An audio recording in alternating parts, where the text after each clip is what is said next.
61e minute, la pelouse du Vélodrome se transforme en poubelle, réceptacle de la stupidité de quelques supporters.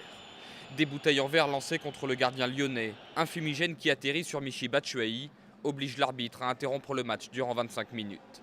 Hier soir, la bêtise marseillaise fut à la hauteur de la ferveur qui entoure l'OM. Et visiblement chez certains, la nuit ne porte pas conseil. Avec Mathieu Valbuena qui a trahi l'OM, avec un arbitre qui vient, qui siffle pour rien, qui met des cartons rouges pour rien, il fallait les voir aussi.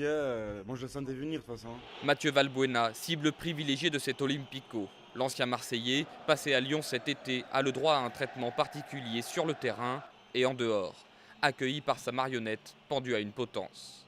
Ce qui a failli, bien évidemment, c'est la fouille. Et dans une ambiance électrique comme c'était le cas hier, forcément, on a eu des jets de projectiles. Atmosphère électrique avant, pendant et après le match, dans les propos des présidents. On n'est pas aidé par les circonstances, c'est le moins qu'on puisse dire. On avait un quarter arbitral ce soir remarquable. Je pense qu'ils n'ont pas fait exprès, mais je constate que factuellement, c'est toujours dans le même sens. J'ai dit à Vincent Labrune que c'était un guignol et qu'il durerait moins longtemps qu'il n'imaginait dans le football parce qu'on ne peut pas se permettre de jouer avec la sécurité des gens et faire le pitre au milieu d'une organisation où il y a 60 000 personnes, c'est effectivement irresponsable. Sinon, il y a eu un match de football. Lacazette a ouvert le score sur penalty. Alessandrini a été logiquement exclu. Rekik a égalisé pour l'OM.